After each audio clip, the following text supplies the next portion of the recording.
Hartlike goeiedag vriende, baie welkom ook so in hierdie Pinksterseisoen. Die wonderlike wete dat ons ook so in die Here deur sy Gees saamgetrek word.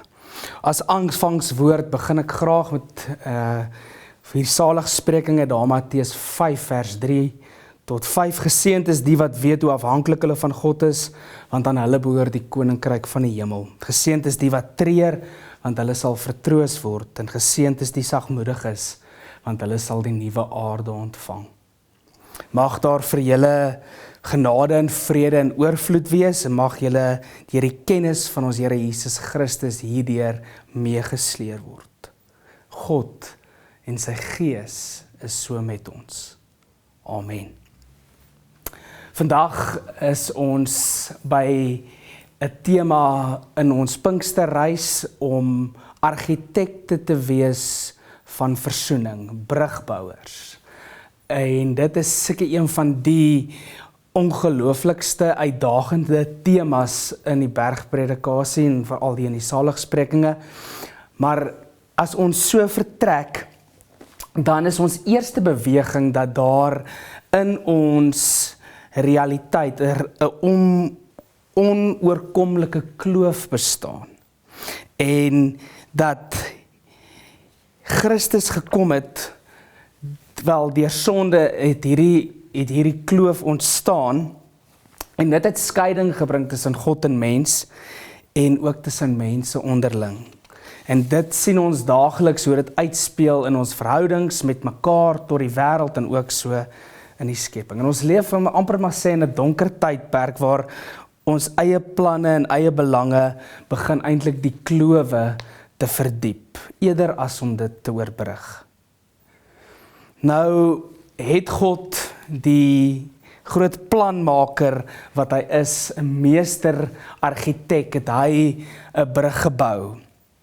En Christus word uiteindelik hierdie fundament, dat hy gekom het om die mag van sonde te verbreek, en hy het eintlik as offer, as die finale offer, die prys vir ons betaal, om die sonde wat maak dat daar hierdie kloof tussen ons en God is, om dit tot niet te maak. En dan die voorhangsel van die tempel wat geskeur het aangekondig dat die kloof tussen God en mens oorbrug is, en dat niks ons meer langer van God kan skei nie.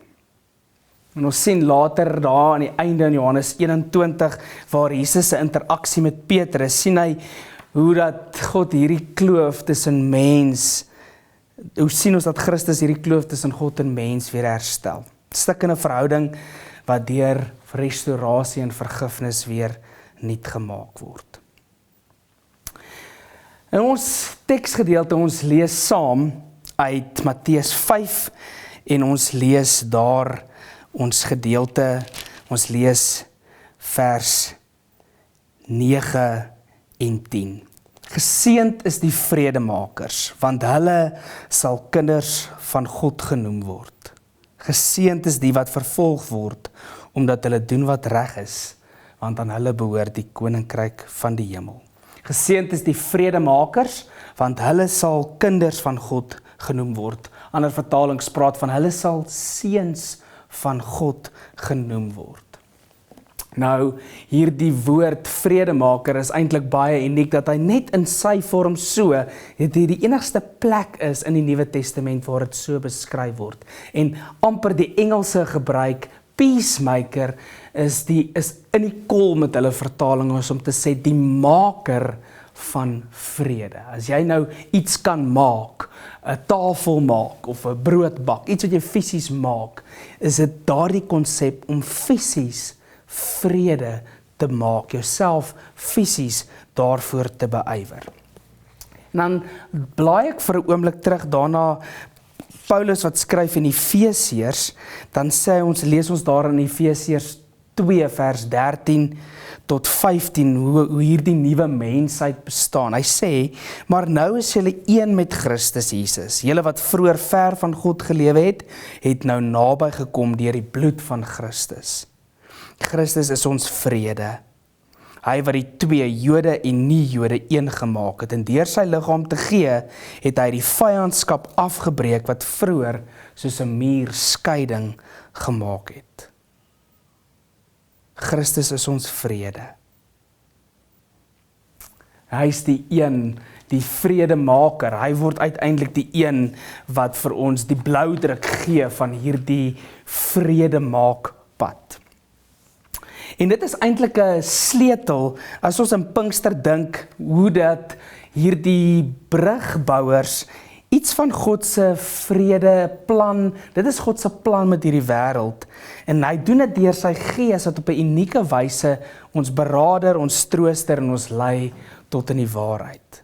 Dit gebeur dat ons deur die Gees verander ons harte en ons sien eintlik God se plan raak en ons begin om ons vooroordeele te oorkom, dat die Heilige Gees dryf ons oor kulturele en sosiale klowe, soos wat ons sien daar met Petrus gebeur as hy met Cornelius daar in Handelinge 10 omgaan. Hierdie visioen wat hy het en wat Cornelius het. En dat dit eintlik teen alle sosiale normes indrys. Maar so weet ons dat God het nie wit broodjies nie, maar dat sy vrede en sy versoening is vir almal bedoel. Brugbouers is mense wat vrede maak, wat bereid is om die vuil werk te doen, wat geloof bo twyfel plaas. En soms in te moeilike tye en selfs in tye van groot konflik en storms, is dit baie keer makliker om op ons eie insig te staat te maak. Maar dan begin ons, soos Petrus, begin ons weg te sink. En om 'n brugbouer te wees, voordat jy kan bou, moet jy gewoonlik eers 'n klomp grondwerk doen. So die grondwerk is dat die afbreek van godsdienstige en sosiale mure waar verstes naastes word. Dink byvoorbeeld in Lukas 10, die gelykenis van die barmhartige Samaritaan, waar dit ondenkbaar is vir die gehoor as die protagonis deur Jesus uitgebeeld word as 'n Samaritaanse man. En so lyk dit dat dit wil vir my voorkom dat die wat voorheen as onrein of ver beskou het, word deur God as naastes aanvaar. Nou vredemaker, as mens praat oor die woord eirene of in Hebreëus shalom, is dit alles behalwe net om konflik te vermy, maar dit is iemand wat aktief besig is om klowe te oorbrug, om verby tradisies en vooroordeele te kyk, om ander in God se nuwe familie te verwelkom. Hy is die een wat vir ons innooi in sy liggaam in. Hy is die een wat ons help dat die ou mens sien die naaste as 'n bedreiging of miskien as kompetisie. En hanteer ons mekaar met afguns. Maar deur die nuwe mens gelei deur die Gees, het ons almal een nuwe mensheid geword, soos Paulus skryf hier in Efesiërs. Dat dit God se plan is. Baie keer vra hierdie brugbou om aktief gehoorsaam te wees.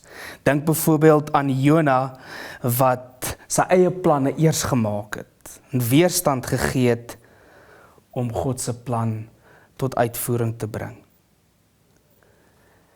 Nou, 'n brugpraktyk of brugbou of om 'n argitek van versoening te wees, transformeer die abstrakte konsep van vrede na 'n daaglikse leefstyl van om mense te soek wat ver voel, of dit nou weens hartseer, sonde of sosiale isolasie is, hulle weer by Christus se nuwe familie in te lyf.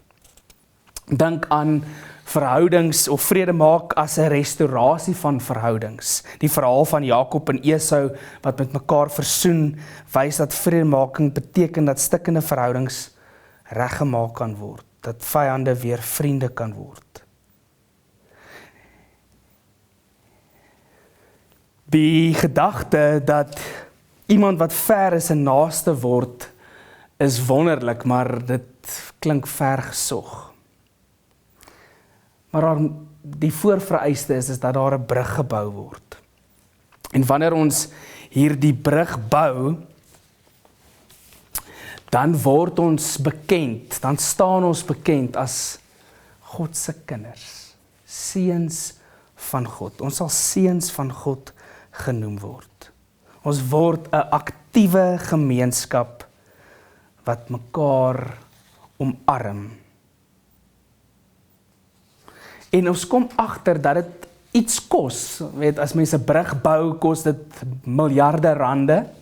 In vandag se tyd, as jy met siviele ingenieurs en die ouens praat, van die mees indrukwekkende strukture het ongelooflike groot begrotings. En daarom, om 'n brugbouer te wees, gaan ons altyd iets kos. Dit is iets wat gratis is, maar wat nie goedkoop is nie. Dit het Christus sy lewe gekos, sodat ons vrye toegang tot hom en tot die Vader kan hê. Om 'n brug te wees, gaan partykeer vra dat mense oor jou loop, en dit beklemtoon amper hierdie aksent of hierdie praktyk van jy gaan jouself met prys gee. Amper net soos Josef sy eie planne en sy reg om wraak te neem moes ruil om God se groter plan raak te sien sodat hy sy eie familie kon red. Toe sy broers daar aan die einde van Genesis, sy broers wat hom verkoop het en hy wat tweede in bevel word van die farao en dan in hierdie posisie kies om dit eerder te ruil om vrede te maak. Dis 'n koninkrykpraktyk wat nie eenmalig is nie, maar 'n leefstyl, amper soos om 'n legkaart te bou en elke daad van versoen of vergifnis is 'n stukkie wat in plek val om God se groter prentjie en sy nuwe aarde sigbaar te maak. Ons tema vir hierdie Pinksterreeks is mos juis om die hemel af aarde toe te bring. Is dat dit wat in die hemel die norm is, dat dit gedei, dat dit floreer hier op aarde.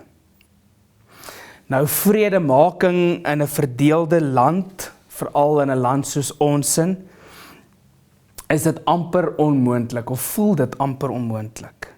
Dit herinner amper aan die gedagte waar Petrus op water moes loop. Maar solank hy op Christus as die meester brugbouer en planmaker fokus, sal ons nie soos hy sink nie. En dan is dit ook belangrik om te vra dat watter rol speel die Gees in hierdie brugbou realiteit. Die Gees is 'n helper en bemagtiger wat ons help. Hy is die een wat die eenheid skep. Hy is die een wat ons perspektief vernuwe. Help ons om 'n hart te ontwikkel dat ons nie op ons eie insigte staat maak nie, maar God se wil soek. Die afbreek van sosiale en kulturele klowe breek die Gees vooroordele af. En dring vir Petrus tot in Kornelius se huis, sodat hy en sy familie tot geloof kan kom en ook deel kan wees. En dan die krag van getuienis, die Heilige Gees gee vir ons by Pinkster, het mense in verskillende tale, kon hulle verskillende tale verstaan, en is die kommunikasieklowe oorbrug, sodat almal die boodskap kon hoor. So mag hy ons lei om deur die krag van ons woorde getuienis hierdie boodskap te kan dra. En daagliks vir ons help om te kan onderskei dat ons inderdaad gekies word as kinders van God om sy vrede te bring. Om 'n aksie, vredemakers is 'n aksie. En as jy in die saligsprekinge luister, dan het jy al baie keer seker na sulke boodskappe geluister of dit gelees of daar's 'n klomp hieroor geskryf, is hierdie is die openingswoorde van Christus se bediening. So hy sê eintlik, waarheen is hy op pad? Hy maak eintlik aankondigings vir sy nuwe koninkryk en wêreld, en hy sê eintlik, as julle my soek, dan sal julle my by hierdie plekke en tussen hierdie mense kry. En daarom is dit nie 'n lys van goeie goed wat ons moet doen, sodat ons 'n goeie lewe kan lei nie. Maar dit is mense wat absoluut leef vanuit 'n identiteit, dat hulle is onbelas, die Engelse woord unburdened. Hulle het 'n diep vrede en 'n vergenoegdheid, makarios, geseënd, gelukkig, tevrede, in die lig en in die nadraai van ongelooflike vervolging en die wind van voor. En daarom sê hy dat die wat treur sal vertroos word. Die wat so in die grond in afgerem word, hulle sal ware vrede ken. En daarom is dit, jy hoor amper die beeldspraak, maar meer as dit net poësie is of mooi taal is dit beloftes van God self.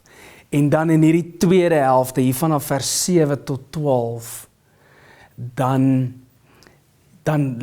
hoe lyk die bringers van hierdie omgekeerde koninkryk? En mag ek en jy deur vredemaker te wees, nie net die afwesigheid of konflikte vermy nie, maar fisies aktief daarmee besig wees om vrede hier te bring, daar waar ek en jy ook beweeg.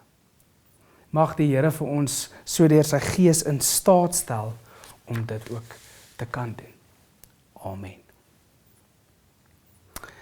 Ons sluit ons saamwees so af, en mag jy deur die Gees gestuur word, en mag sy goedheid en mag sy genade jou in hierdie Pinksterseisoen omhels en vergesel. Mag die God van vrede julle toerus met alles wat goed is om sy wil te doen. En mag julle ervaar dat hy altyd by julle is, selfs tot aan die einde van die wêreld. Gaan in vrede en wees ook hierdie argitekte van versoening in sy koninkryk. Amen.